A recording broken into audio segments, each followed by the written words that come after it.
송 목사님께서 지금 비행기로 오시는 중이라서 제가 물론 급하게 말씀 준비한 건 절대 아닙니다. 좀 늘 말씀에 사로잡혀 있기 때문에 또 준비된 말씀을 여러분들과 나누었으면 좋겠습니다. 제가 요즘 많이 좀 생각하고 묵상하고 있는 책이 전도서입니다. 전도서. 인생이 좀 허무해서 처음에 봤는데 나중에 전도서를 보니까 전도서가 말하는 건 전혀 다른 얘기더라고요. 그것을 좀 나눠보고자 합니다. 말씀드렸듯이 많은 사람들이 전도서를 인생 무상이다, 이런 주제를 말하는 책이라고 말하고 있습니다. 인생은 덧없다는 거죠. 이것도 헛되고 저것도 헛되고 다 허무하다. 그래서 결론은 늘 이제 설교자들이 하는 결론이, 그래서 신앙생활을 잘하면 된다. 사실 이런 이원론적인 논리 자체가 우리 삶에 가져다주는 그런 마이너스들이 많습니다. 왜냐하면 신앙과 일상을 분리시키는 결과로 자꾸 끌고 간다는 것이죠. 그러나 사실은 그렇지 않습니다. 동양 철학들이 사실은 인생을 허무하다, 인생 무상, 공수래, 공수거 이런 개념으로 염세적이고 부정적인 가르침들을 주지만 전도서 또한 성경 66권 중에 하나이고, 그런데 이제 그런 오해들이 발생하는 이유는 전도서에서 계속 반복되고 있는 어떤 한 단어 때문에 그렇습니다. 바로 헛되다 라는 단어 때문에 그런 거죠. 근데 사실은 1장 2절 한번 띄워주십시오. 전도서 1장 2절을 다 같이 한번 읽어보겠습니다. 시작. 전도자가 이르되 헛되고 헛되며 헛되고 헛되니 모든 것이 헛되도다라고 자꾸 얘기를 하니까, 근데 이 헛되다는 말을 12장까지 계속 반복합니다. 그러니까 이 단어가 계속 반복되니까 그래, 인생은 무상이고 공수래 공수거고 다 필요 없고, 그래, 예배만 잘 드리고 신앙생활만 잘하면 되겠지, 이런 결론으로 자꾸 가는데, 근데 여기서 반복되는 헛되다라는 이 단어가 히브리어로 헤벨이라는 단어입니다. 그런데 이 헤벨이라는 단어가 문자적인 뜻으로는 수증기 혹은 숨, 이런 문자적인 뜻이 있어요. 그런데 고대 문자들 자체가 현대어들처럼 되게 디테일이 완성된 문자들이 아닙니다. 문자들도 계속 시대 속에서 발전을 해 가거든요. 그래서 고대 히브리어들은 기본적으로 한 단어가 10개 이상의 뜻을 가지고 있는 경우가 굉장히 많습니다. 이 단어도 대표적으로 그런 단어 중에 하나이고, 그렇기 때문에 그 단어가 어떤 뜻으로 말하고 있는지를 명확하게 판단하기 위해서는 그 저자가 책 전체에서 얘기하고 있는 문맥, 그 문맥 안에서 단어의 의미를 살펴야 조금 더 분명한 의미가 두드러질 수가 있어요. 그런데 우리가 이 단어 자체를, 헤벨이라는 단어 자체를 헛되다라고 번역해 놓고 1장부터 12장까지 얘기를 하니까 사람들이 계속 이제 머릿속에 뭐라고 합니까? 그 그루밍, 뭐라고 합니까? 이렇게 계속 세뇌시키는, 그래서 결국 인생은 허무하다, 사실 그 얘기가 아닌데 그런 결론을 자꾸 간다는 거예요. 근데 사실은 이 헤벨이라는 단어는 수수께끼 혹은 모순, 이런 뜻으로 번역을 해야 사실 문맥에 맞습니다. 그렇다면 한번 수수께끼라는 말을 놓고 한번 생각을 해볼까요? 인생은 뭐라는 거예요? 인생은 헛되다가 아니라 인생은 뭐라는 거예요? 수수께끼라는. 이제도 다르죠, 느낌이. 거기 끄떡끄떡 해주세요. 그러니까 인생은 뭐라고요? 모순이다. 이거 느낌이 다르잖아요, 그렇죠? 그래서 그런 번역으로 넣어서 다시 전도서를 살펴보면은 전도자가 얘기하는 건 이런 겁니다. 인생은 수수께끼입니다, 여러분. 모르는 거예요. 많은 사람들이, 힘 있는 사람들이나 세상에 똑똑한 사람들이 인생을 아는 척하면서, 유튜브 보면은 얼마나 아는 척쟁이들이 많이 등장합니까? 인생에 성공하는 법 5가지. 그 자기 혼자 성공을 좀 많이 하든가. 막상 보면 별로 성공하지도 않은 사람들이 인생을 성공하는 법 5가지. 보면 또 별 내용도 별로 없습니다. 조회수를 올리기 위한 어그로를 끄는 것이죠. 오늘날에도 많은 사람들이 뭔가 자기가 지혜자인 척하면서 고대 사회나 현대 사회나 지혜를 찾잖아요, 사람들이.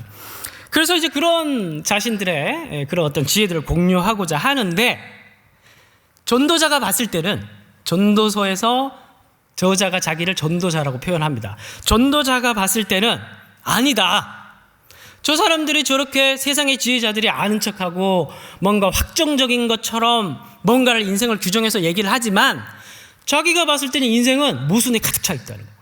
수수께끼가 가득 차 있다라는 거예요. 인생은 모른다라는 겁니다. 안다고 생각하고 뭘 하지만은 A와 B를 결합하면 C가 나올 거라고 생각하지만은 전혀 다른 Z가 나올 수 있다는 게 전도자가 가지고 있는 세상에 대한, 인생에 대한 관점이라는 거예요. 그거를 처음부터 끝까지 계속 여러 가지 예를 들어서 반복하고 있는 게 전도서의 이야기라는 겁니다. 그래서 1장 2절에서 인생은 모순되고, 인생은 수수께끼고, 인생은 수수께끼고, 인생은 모순입니다 라는 말로 시작한 전도서의 1장 2절의 이야기가 그 뒤부터 쭉 진행되는 전도서의 이야기는 무슨 이야기로 연결되는 게 자연스럽겠습니까? 수수께끼를 냈으면, 수수께끼라고 얘기를 했으면 뭘 해야 되는 겁니까? 이제 풀어야 되는 거죠, 그죠? 그래서 그 수수께끼를 풀어가는 이야기가 전도서의 이야기라는 걸, 집에 돌아가셔가지고 12장밖에 안 되니까 오늘 이 설교를 들으시고 수수께끼를 어떻게 풀어가시는지 우리 1부 참석하신 분들은 한번 풀어보시기 바랍니다. 2부부터도 다 다른 설교자예요. 목사님이 오늘 저녁에 오셔가지고. 자, 그래서 헤벨이라는 단어를 제대로 풀어야 우리가 전도서를 제대로 이해할 수 있다는 말을 드렸고, 그래서 전도자는 그 수수께끼를 풀어가는, 왜 인생은 모순으로 가득 차 있는가, 확정적인 언어로 얘기를 하지만 사실 한꺼풀 벗겨보면 사실 알 수 없는 모순과 수수께끼로 가득 차 있는 게 왜 인생인가, 세계인가, 그 얘기를 사실을 지금 풀어가고자 합니다. 자, 6장 2절을 한번 띄워주십시오. 다 같이 한번 읽어보겠습니다. 시작. 어떤 사람은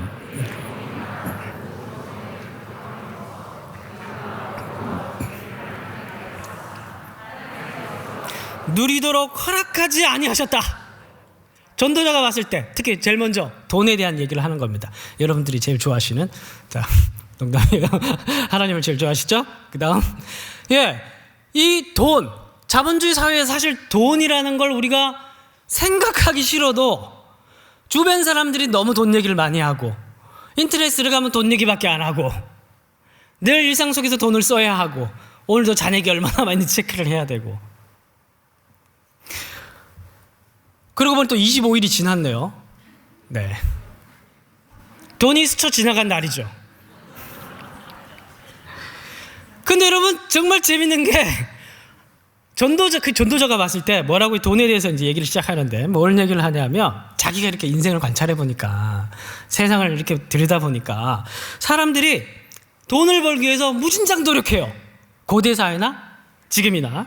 여러분, 그 화폐라는 개념이 페르시아 시대 때부터 사실 굉장히 확장되기 시작했었습니다.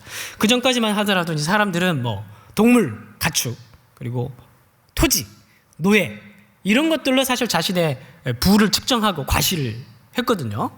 그런데 이제 여러분, 고대 역사를 보면 아시리아, 그다음에 페르시아, 바벨로니아, 페르시아, 그러면서 점점 제국이 전체 근동 지방을 일통하는 그런 이제 스토리가 계속 진행이 됩니다. 그런데 페르시아 시대 때, 여러분 성경에 보면 제2성전 건축을 했던 시기, 처음에 건축을 했다가 시작했다가 좌절했다가 십몇 년 뒤에 다시 재승인하는 황제가 있죠. 그 양반 이름이 다리우스 1세입니다. 그 시대 때부터 자기의 얼굴을 주화, 동전에 찍어가지고 유통시키기 시작했어요. 금화, 은화가 이제 그때부터 유통되기 시작한 겁니다. 그러면서 그때부터 화폐 개념이 점점 진화하고 발전하기 시작을 하는 거예요. 그 전까지 뭐 토지, 동물, 가축 뭐 이제 이런 종류로 부를 측정했는데, 그 전부터는 금화를 많이 모으면 훨씬 심플해진 거죠. 자신의 부를 과시할 수 있는 방법이 되게 심플해진 겁니다. 그래서 금화를 많이 모으면 자신이 부자가 됐다는 걸 과시할 수 있게 된 겁니다. 그리고 오늘날까지 온 건데, 오늘날에는 사실 제가 어젯밤에 저녁 한 10시까지 평소에 말씀을 열심히 준비하지만 그래도 일부 예배 설교가 잡혔기 때문에 10시까지 설교 준비를 하고 집에 이제 갔는데 너무 피곤한 거예요. 제 피곤한 표정을 보고 저희 상냥한 둘째 딸이 아빠 안마해 줄까 그러더라고요. 뭔가 이제 음모가 있는 거죠. 원하는 게 무엇이냐, 네가 원하는 게 무엇이냐. 그러니까 그 핸드폰 뒤에 그 고리 같은 거 있죠. 그걸 사고 싶대요. 알았다. 그럼 네가 하는 걸 보고 내가 사주는 걸. 얘가 이제 올라가서 이제 다 하고 난 뒤 이후에 돈을 달라는 거예요. 그 지갑을 보니까 화폐가 없어요. 지금은 후기 자본주의 시대라는 겁니다. 그러니까 금융이 자본을 지배하는 시대. 그러니까 화폐도 완전 다 사라진 시대예요. 페르시아 시대 때부터 시작해서 화폐 개념이 발전하고 진화하기 시작해서 지금은 화폐라는 개념이라기보다 지금은 숫자적 개념으로 완전 다 바뀌어버렸습니다. 그러면 재밌는 거 뭔지 아십니까? 불행한 건 뭔지 아십니까? 사람들이 다 이 숫자에 사로잡혀 살아간다는 거예요. 오늘 또 핸드폰에 찍혀있는 이 숫자 1이라도 더 올리기 위해서 아침 9시만 되면 회사에서 이제 조리를 해야 되는데 다 안 보이는 거예요. 야, 김 과장 어디 갔냐? 화장실 갔답니다. 야, 최 대리 어디 갔냐? 화장실 갔답니다. 화장실 아침 9시에 가서 다 앉아서 뭐 보는 겁니까? 이제 장이 시작됐으니까. 이걸 이제 장 초반이 제일 중요하다 그러더라고요. 그래서 이걸 해야 되니까 다 들어가서 안 나오는 겁니다. 20분쯤 되니까 다 기어 나와가지고 이게 이제 기사에 났더라고요. 기사에 이렇게 났더니 예전에 좀 된 기사인데 다 이제 그렇게 이게 뭐예요? 후기 자본주의 시대의 특징이라는 겁니다. 숫자. 어떻게 하면 이 숫자 놀이에 오늘도 1이라는 숫자를 더 올리기 위해서 많은 사람들이 탐구하고 노력하고 고민하고 연구하면서 오늘도 왔다 갔다 하는 숫자를 보면서 좌절하고 실망하고 비교하고 상실감에 젖어서 또 때로는 와 대박 터졌다. 내일 되니까 저녁에 미국장이 떨어지면서 다음날 아침 시작과 함께 하한가 그러면서 자기의 인생도 하한가로 고누박질 쳤다가 이거 왔다 갔다 하는 숫자에 전도자가 가만 보니까 뭐라고 얘기를 합니까? 재물과 부요와 존귀를 하나님께 받았으나 하나님께서 그가 그것을 누리도록 어떻게 했다고요? 허락하지 않았다는 거예요, 여러분. 지혜자가 가만 보니까 오늘 21세기를 살아가는 우리들에게 하는 내용입니다. 사실은 네가 아무리 돈을 많이 번다고 해도 네가 아무리 많은 부를 네가 축적하고 가지고 있다고 하더라도 부자라고 해서 자기가 가지고 있는 그 부를 자기가 죽을 때까지 다 쓰고 가는 것도 아니고 그런 게 아니라는 거예요. 그래서 그 다음에 한 얘기가 뭡니까? 아니하셨으므로 누가 누려요? 다른 사람이 누려요. 알고 보니 다른 사람이 다 누리는 거예요. 근데 여러분 가만히 인생 보면 다 그래요. 여러분 제가 어렸을 때부터 이걸 깨달았습니다. 아들이 둘이 있었는데 저희 집에 저희 아버지가 아들이 둘이 있었는데 첫째 아들은 혈액형이 A형, 둘째 아들은 B형입니다. 제가 B형이고 B형들이 좀 그런 거 안 믿지만 대체로는 그런 것 같아요. A형이 좀 예민하고 소심하고 좀 조심스럽고 B형이 좀 과감하고 막 쓰고 그런 것 같아요. 그래서 저는 한 달 용돈을 받으면 일주일 안에 다 썼습니다. 늘 언제나 누가 말하지 않아도 일주일 안에 다 쓰고 나머지 3주를 어떻게 살아갈까 늘 고민을 했습니다. 근데 저희 형님은 한 달 내도록 그 돈을 다 쓰지 않는 거예요. 그래서 저에게 생긴 노하우가 형의 니즈를 파악하는 것이었습니다. 밤만 되면 형이 배고파 보이면 형 라면 먹고 싶지 않아? 그러면 배가 안 고프더라도 갑자기 라면이 먹고 싶거든요. 그 라면 먹고 싶다. 내가 끓여줄게. 그래 500원. 그러면서 형의 부를 결국에는 똑같이 돈이 나가지만은 돈은 누가 다 쓰는 거예요? 둘째 아들이 다 쓰는 겁니다. 인생을 보니까 그래요. 저는 전도서를 보지 않아도 어렸을 때부터 다른 사람이 다 그 돈을 쓴다는 걸 저는 깨달았습니다. 이 세상에 부자가 된 사람들이 다 뻑이죠. 자기가 돈 좀 있다고 뻑이고 그런 사람들 막 어깨에 힘이 딱 들어가 있어요. 이미 차에서 내릴 때부터 그냥 안 내려요. 폼이 달라요. 폼이 자기가 지혜자인 척하고 고대 근동 개념에서 부자는 지혜자입니다. 자기가 지혜자인 척하고 근데 전도자가 봤을 때 거기 모순이 있는 거예요. 수수께끼가 있는 거예요. 왜냐하면 지가 아무리 돈이 많아도 그거 다 못 쓰고 죽거든. 그리고 하루아침에 그 돈이 다른 사람이 갈 수 있거든요. 하나님께서 그 돈을 다른 사람이 쓰게 만들 수 있거든요. 주권자가. 모르는 거예요. 모르는 거. 옆 사람과 인사합시다. 쓰는 사람이 되시기를 축원합니다. 버는 사람보다 쓰는 사람이 되시기를 축원드립니다. 수수께끼다. 인생 모르는 거라는 거 전도자가 봤을 때 모르는 거다. 근데 이런 예가 수없이 많다는 거예요. 전도자가 봤을 때 세상 사람들이 확정적인 것처럼 얘기하고 주장하고 그것을 추구하고 열심히 살아가고 그걸 자랑하고 뽀기고 살아가고 지혜자인 척하지만 전도자, 하나님 앞에서 지혜자라고 생각하는 그 전도자 솔로몬이 말기에, 인생 말기에 보니까 그런 거 아니라는 거예요. 그런 거 아니라는 거예요. 근데 그 돈뿐만 아니라 다른 것도 다 마찬가지라는 거예요. 6장 6절 한번 띄워주십시오. 6장 6절 다 같이 한번 읽어보겠습니다. 시작.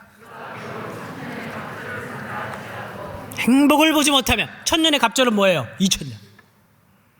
2000년이 아니라 20만 년을 살아도 전도자가 봤을 때 아무리 많이 살면 뭐하냐. 고대 사람들도 오래 살고 싶어서 막 연구를 많이 했죠. 뭐 중동의 진시 황제도 마찬가지고, 오늘 현대인들도 참 오래 살죠.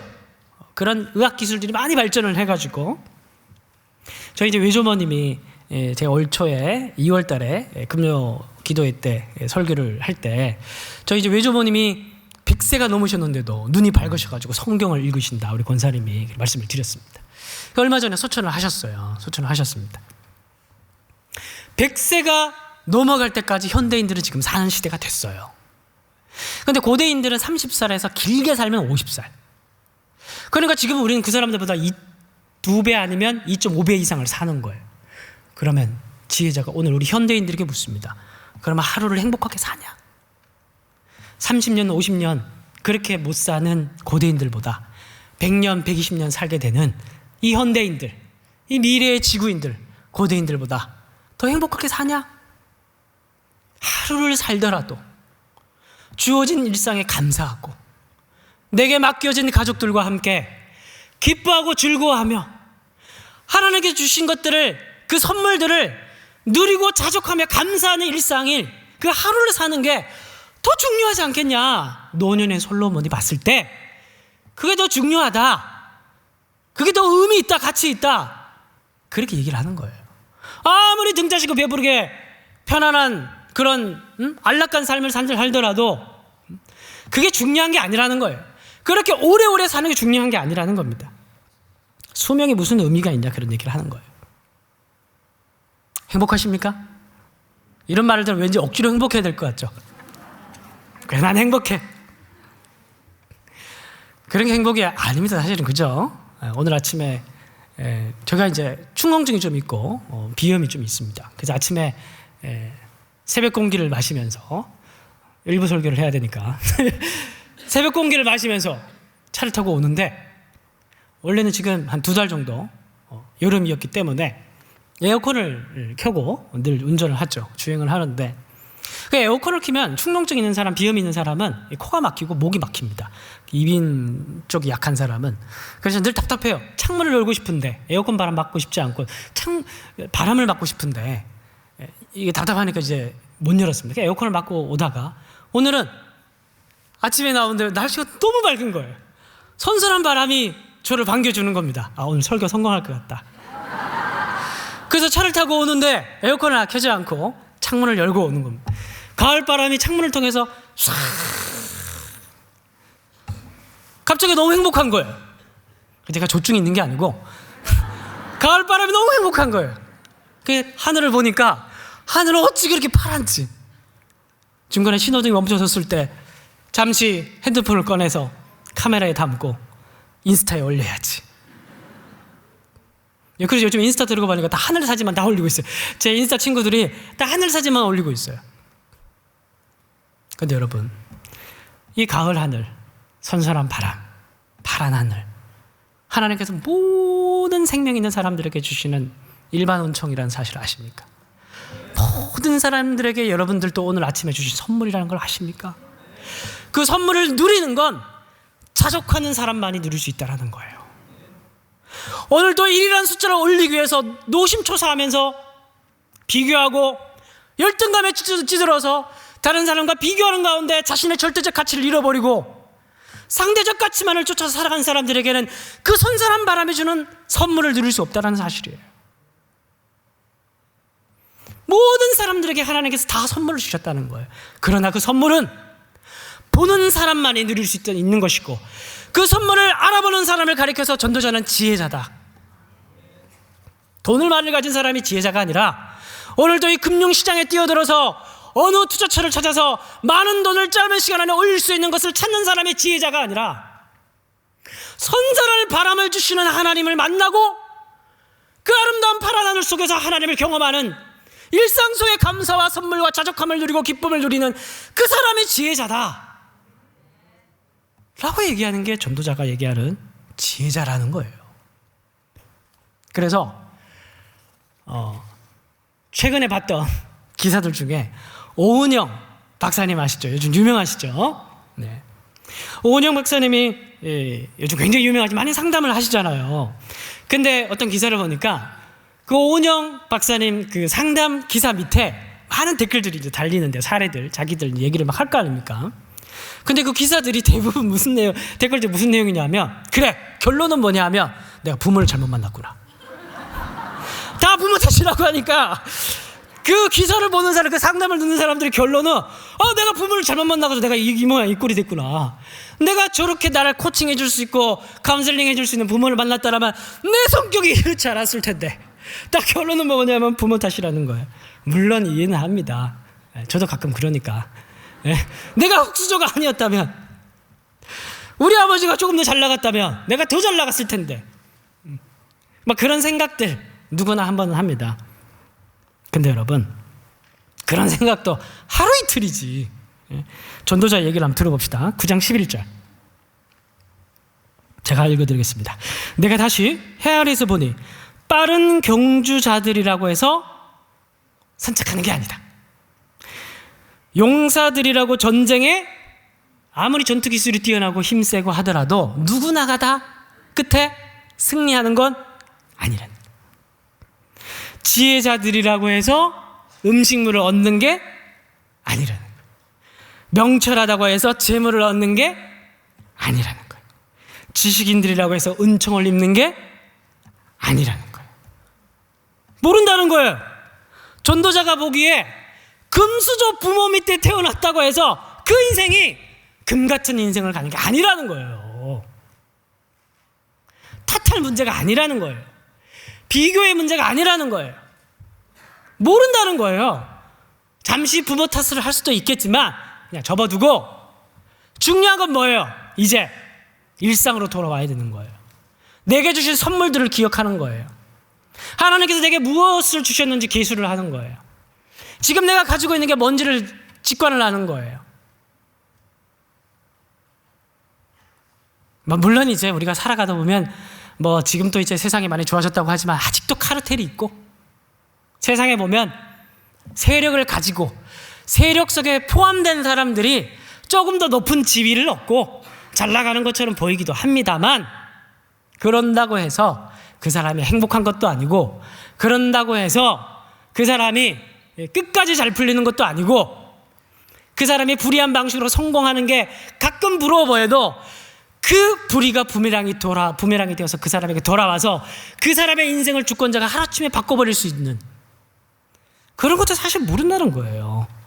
능력자라고 해서 직위를 얻는 것도 아니고, 부자라고 해서 자기 돈 다 쓰는 것도 아니고, 똑똑한 학자라고 해서 누구나가 다 명예를 얻는 것도 아니고, 전도자가 보기에 인생을 모른다, 모순이다, 수수께끼다. 카톡 프로필 보면 가끔 탈퇴한 사람 보면 사진도 없이 알 수 없음 가로 해놓고 뜨죠. 알 수 없는 그 인생이라는 거예요. 그거 보면 여러분 늘 제 설교를 기억하시기 바랍니다. 인생은 알 수 없는, 그래, 알 수 없지. 인생은 알 수 없는 거지. 예? 당장 잘 된다고 이게 잘 되는 것도 아니고, 내가 부족하고 못하다고 내 인생에 계속 이러는 것도 아니고, 하나님께서 들어 쓰시면 쓰시는 거고, 부족하면 하나님이 채워주실 거고, 넘치면 감하실 것이고. 우리 가족 중에 아픈 사람 있고 그렇더라도 때가 되면 또 하나님께서 치료해 주십니다. 회복하시고 치료하시는 것도 하나님이시고 낮추시는 것도 하나님이시고. 집이 좁아서 힘드십니까? 제 얘기를 하는 겁니다. 제가 처음에 9년 전에 저희 교회 왔을 때 저희 청파동 빌라가 26평에 살았습니다. 그 다음에 이사 갔을 때 19평으로 줄었어요. 돈은 올라갔는데, 최근에 또 이사했는데 16평으로 줄었어요. 돈은 올라갔는데. 무슨 인생이 이러냐 하나님, 왜 내 인생은 자꾸 줄어듭니까? 근데 나중에 생각해 보니까 그렇더라고요. 제가 그냥 제 심리 만족이 아니라 아이들이 커가는데 대화가 더 필요하잖아요. 어렸을 땐 대화가 잘 안 되니까 그냥 잘 먹이고 잘 키우면 되는데, 기저귀 갈아주면 되는데, 이제 애들이 그래 대화가 많이 필요할 텐데 애들이 문을 닫고 들어가서 안 나와요. 사춘기가 되니까. 그러면 한마디라도 더 붙이기 위해서는 집이 좁아야 돼. 방문이 없어야 돼. 방문이 지금 닫고 다 들어가서 안 나오는 거예요. 감사해요. 요즘은 집이 좋아서 얼마나 감사한 줄 몰라요. 억지로라도 한 번이라도 눈을 더 마주치게 되고, 전도자가 봤을 때 성공한 것처럼 보이는 사람들의 그림자가 더 짙을 수 있다. 넓은 집에 사는 사람들이 더 삭막한 집일 수도 있다. 그래서 결국 결론적으로 전도자가 인생에 대해서 얘기하는 건 뭐냐면, 한번 연속해서 세 구절을 볼 텐데 3장 11절 다 같이 한번 읽어보겠습니다. 시작.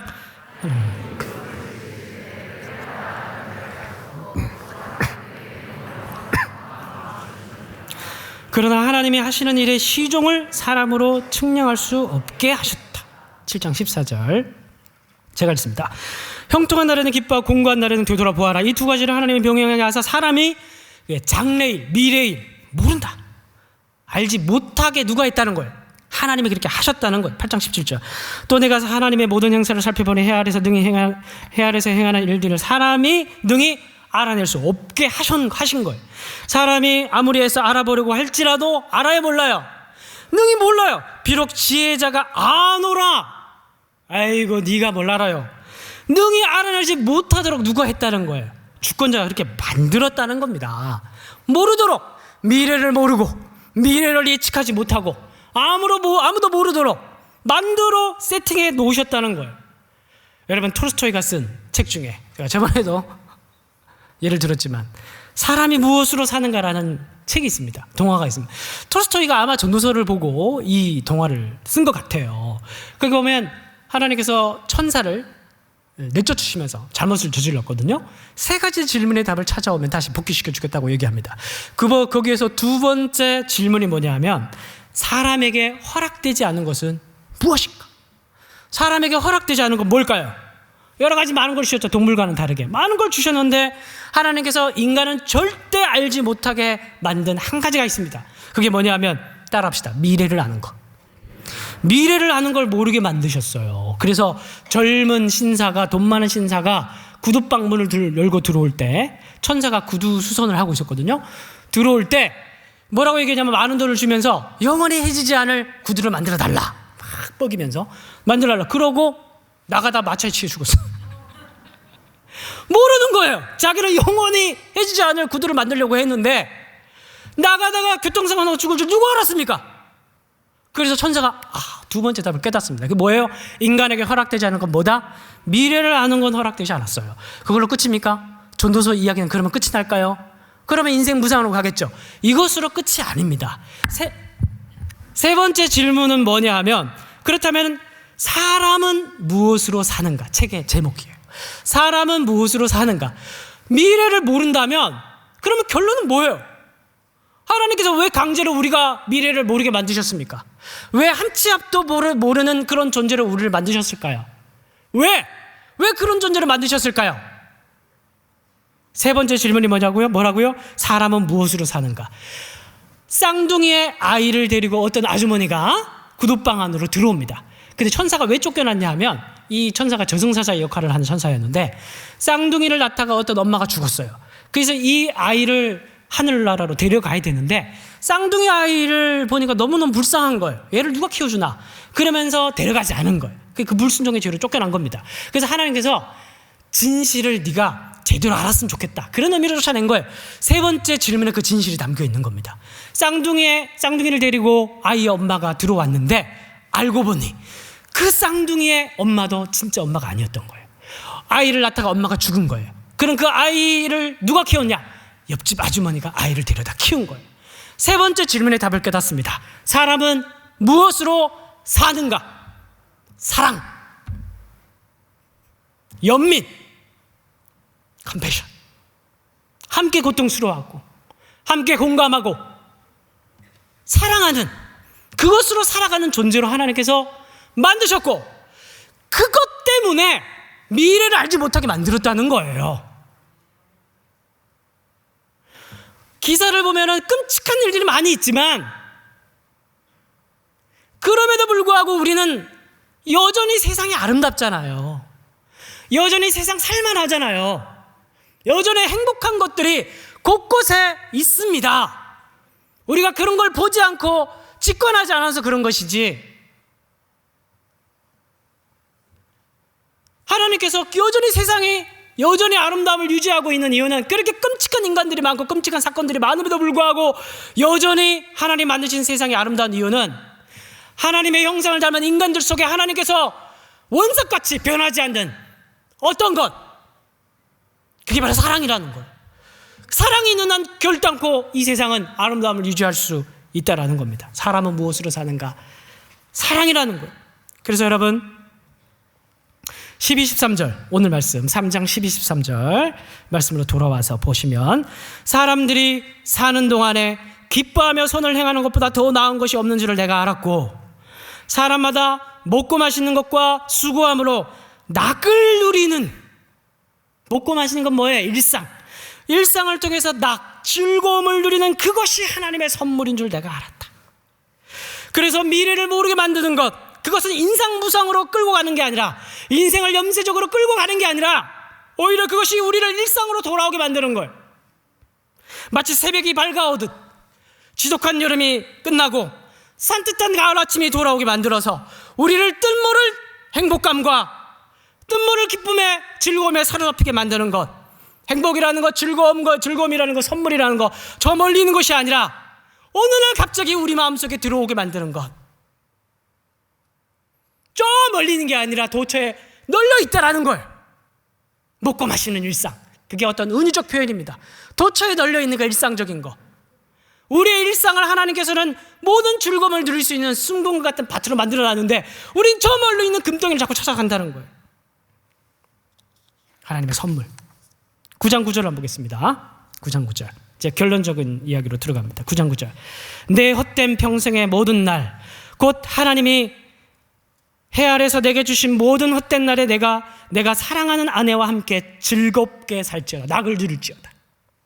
그래서 하나님께서는 바운드를 둔 거예요. 지나치지 말라고. 지나치는 건 다 죄라는 거예요. 내 주신 아내 외에 넘어가는 선, 이게 죄인 이유가 뭐냐 하면 하나님의 바운더리라는 거예요. 인간은 미래를 알 수 없는 존재고, 선을 넘어가면 안 되는 존재고, 내게 주신 그 모든 일들에, 그 모든 일상에 주어진 것들에 감사하고 자족하며 그것을 즐거이 누리며 살아가도록 선물을 주신 그 하나님, 그 속에 거하는 것, 그게 선이고 지혜고 아름다움이고 인생이라는 거예요. 이걸 넘어가서 죄라는 거예요. 지나친 돈, 지나친 관계, 넘어가는 관계, 일 중독, 다 죄라는 거예요. 죄라는 게 아주 윤리적, 도덕적 그런 개념이 아니라 성경에서는 넘어가는 것. 그리고 내게 주신 선물, 그걸 즐기는 것. 그리고 여러분, 이 선물이라는 게 그냥 가만히 있다고 누려지는 게 절대 아닙니다. 연구를 하셔야 돼요. 주식을 연구하듯이, 차트 연구를 하듯이 우리에게 주신 선물을 연구하셔야 돼요. 가만히 있다고 우리 배우자를, 그래, 오늘 말씀 듣고 우리 배우자를 선물로 주셨구나, 자기 사랑해. 그리고 그 다음날 연구를 하셔야 돼요. 집에 가서 우리 아기들, 아유 우리 궁디팡팡, 아유 우리 아기들, 그래 하나님 선물이지. 그 다음날 또 막 애들이 하면 또 꼬라지 부리고, 예? 그러면 안 돼요. 그래서 중요한 건 뭐냐 하면, 선물을 누리기 위해서는 연구를 하셔야 돼요. 여러분, 제가 요즘 사춘기 아이를 맞이해서 얼마나 많은 연구를 하신 줄 아십니까? 몇 달 전에 제 아이가, 첫째 아이가 지금 중3인데 새 옷을 입고 이렇게 저에게 나와서, 아빠 어때? 뭐라고 해야 돼요? 우리 아빠들 대답이 없어요. 아이가 그럼 뭐라고 얘기를 해야 됩니까? 너무 잘 어울린다. 너 어떻게 옷을 고르는 센스가 날 닮았니? 정말 예쁘다. 그렇게 해야 될 거 아닙니까? 근데 제가 그때 너무 정신없는 어리석은 말을 했어요. 근데 너 살쪘다? 아이가 문을 닫고 들어가는 겁니다. 그리고 제가 그때 회개를 했어요. 말을 하거든요. 스스로가 내가 쓰레기인가? 어떻게 이런 인간 말종이 있지? 너무 회개를 했습니다. 그리고 제 책을 샀어요. 내가 문제가 있다. 내가 문제가 있다. 진짜 정말 제가 충격을 받. 저희 아내랑 또 내가 이렇게 얘기를 하는 게 아닌데 내가 사람이 좀 덜 된 것 같다. 순간적으로 깨달았습니다. 그리고 책을 샀습니다. 이 책이 뭐냐면 어른을 위한 청소년의 세계. 어른을 위한 청소년의 세계. 올해 6월 달에 출간을 한 책입니다. 진짜 이 책 보면서 정말 거의 성경 보듯이 감동하고 눈물을 흘렸습니다. 이 책에 보면은 가장 좋은 말은 충분히 들어주는 것. 그러면서 이게 어떤 이제 교사 선생님인데 마음을 읽어주는 교사라고 해요. 그러니까 충조평판을 하지 마라. 아이들에게. 충조평판. 충고하고 조언하고 평가질하고 충조평판. 판단하고 그렇게 하지 마라. 아이들은 스스로 판단할 수 있는 능력이 다 있다. 아이들이 얘기할 때 그걸 그냥 다시 읽어주라는 거예요. 난 뭐 이렇게 했어. 그랬어. 그리고 뭘 하면 그랬니? 그러면서 그 말을 계속 그 마음을 읽어주라는 거예요. 그래서 오늘 슬펐어. 그래서 너 되게 기뻤겠구나. 너 그렇게 생각했어. 그러면 지가 알아서 다 생각해서 결론을 찾아간다는 거예요. 선한 길로 간다는 거예요. 그러면 거기에서 모든 긍정적인 변화와 작용들이 다 일어나는 사례들을 무진장 교사 선생님이 막 얘기를 하는데 말만 하면 평가하려고 그러고 말만 하면 꼰대 같이 너 이렇게 하면 안 돼. 이건 이렇게 하는 거야. 자기도 그렇게 살지 못하면서 얼마나 충조평판을 하려고 했을까. 나 어때? 그러면 살찐 것 같다. 이건 정말 최악이지 않습니까? 선물을 주셨는데 선물을 다루는 법을 모르니까 인생이 꼬이는 거예요. 선물을 누리지 못하는 겁니다. 아내에 대해서도 마찬가지고 남편에 대해서 마찬가지고 공동체도 마찬가지고 우리에게 주신 모든 일상이 다 마찬가지예요. 회사 생활도 마찬가지고 돈에 대해서도 마찬가지고 모든 것이 다 마찬가지예요. 다 선물로 주셨는데 어떻게 사용할까? 그거는 우리가 연구를 해야 되는 부분이라는 겁니다. 네, 마지막으로 디모데전서 6장 7절에서 12절을 제가 읽고 오늘 말씀을 마치도록 하겠습니다. 그래서 자족하는 삶, 그것이 전도자가 말하는 바인데요. 이게 다른 성경에서도 바울 선생님도 이렇게 얘기를 합니다. 제가 한번 읽어드리겠습니다. 우리가 세상에 아무것도 가지고 온 것이 없음에 또한 아무것도 가지고 가지 못하리니 우리가 먹을 것과 입을 것이 있은즉 족한 줄로 알 것이니라. 부하려 하는 자들은 시험과 올무와 여러 가지 어리석고 해로운 욕심에 떨어지나니 곧 사람으로 파멸과 멸망에 빠지게 하는 것이라. 돈을 사랑함이 일만하게 뿌리가 되나니 이것을 탐내는 자들은 미혹을 받아 믿음에서 떠나 많은 근심으로써 자기를 찔렀도다. 오직 너 하나님의 사람아, 이것을 피하고 의와 경건과 믿음과 사랑과 인내와 온유를 따르며 믿음의 선한 싸움을 싸우라. 영생을 취하라. 이것을 위하여 내가 부르심을 받았고 많은 증인 앞에서 선한 증언을 하였도다. 다 같이 일어나셔서 우리 찬양 손잡고 함께 가세요. 우리 혹시 부부로 함께 오셨다면 우리 배우자와 함께 손잡고 찬양하셨으면 좋겠습니다.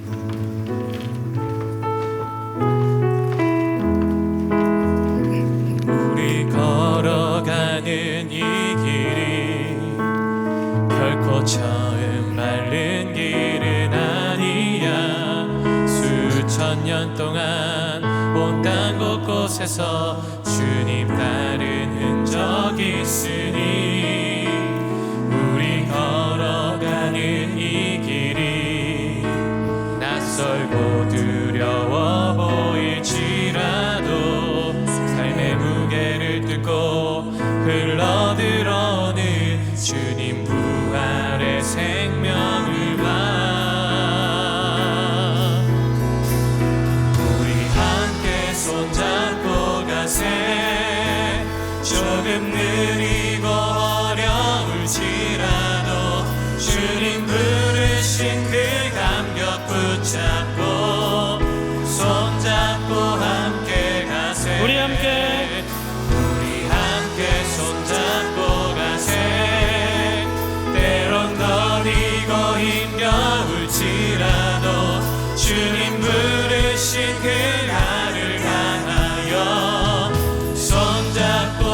다시 한 번 더 부릅니다.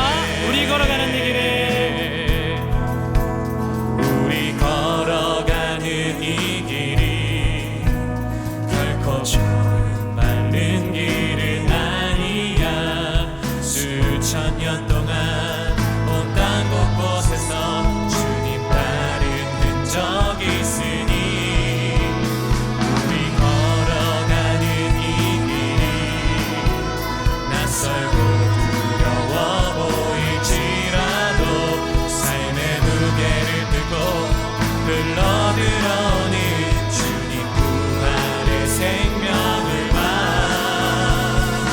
우리 함께 손잡고, 함께 손잡고 가세.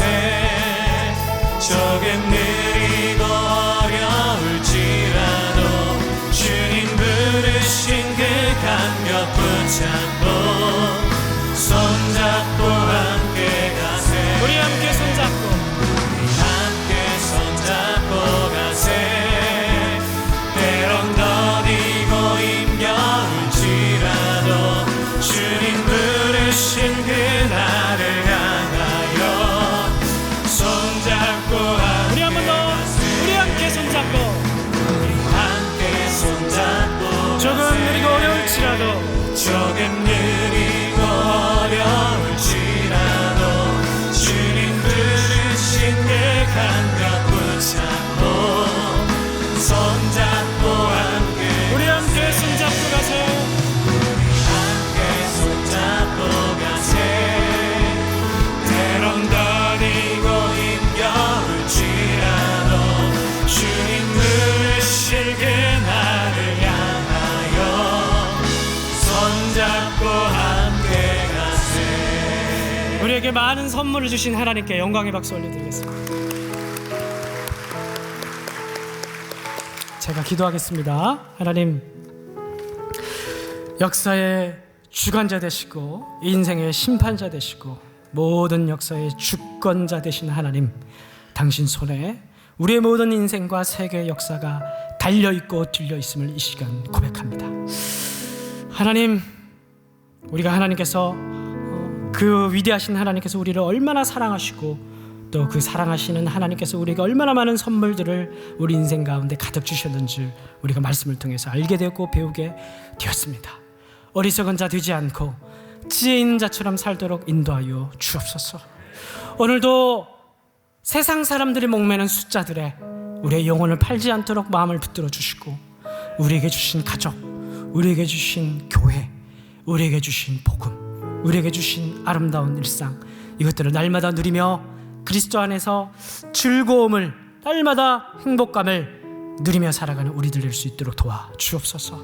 하나님, 이 한 주도 그렇게 살아가지 않는 이 세상 사람들 속에서 용기 내어 다르게 살아갈 수 있는 우리가 될 수 있도록 도와주시고, 그리하여서 세상 사람들이 손가락질을 하더라도 우리를 위로하고 격려해 주시는 그 자리에서 다시금 오뚜기처럼 일어서는 우리 백성들, 우리 선민들 될 수 있도록 도와주옵소서. 여전히 그러나 우리 마음 가운데, 우리의 인생 가운데 많은 어려움들이 있습니다. 일터가 필요한 자에게는 일터를 주옵소서. 시련을 당한 자에게 위로를 주시고 격려를 주시고 능력들을 베풀어 주옵소서. 몸과 마음이 병들어 있는 연약한 지체를 기억하여 주옵소서. 하나님께서 우리를 붙들어 주시고 모든 사람들이 누리는 그 하나님의 아름다운 일상들을 누릴 수 있는 그런 삶으로 또한 우리에게 축복을 내려 주옵소서. 하나님, 우리 교회에 많은 영혼들이, 오늘도 수천 명이 되는 영혼들이 이 자리에 와서 하나님을 찬양하고 예배를 드리며 돌아가게 될 것입니다. 지금 이 시간에도 어린이 부서에는 많은 어린 영혼들이 예배를 드리고 있습니다. 이 모든 자들이 오늘 하나님 말씀을 통하여서 몸과 영혼이 치료될 수 있도록, 치료되어서 외양간 송아지같이 뛸 수 있는 그런 치료의 역사가 오늘도 예배당 가운데, 오늘 주일 가운데 가득할 수 있도록 인도하여 주시고 역사하여 주옵소서. 우리 모든 어린 영혼들이 오늘도 말씀으로 자라날 수 있는 역사가 일어나는 그런 오늘 주일이 될 수 있도록 도와 주옵소서. 지금은 우리 주 예수 그리스도의 은혜와 하나님 아버지의 그 크신 사랑과 성령의 교통하심이 머리 숙여 경배하는 모든 주의 백성들, 해외 군에 멀리 출타해 있는 사랑하는 가족들, 복중의 생명과 병실의 환우들 머리 위에까지 이제부터 영원토록 함께 있기를 축원하옵나이다. 아멘.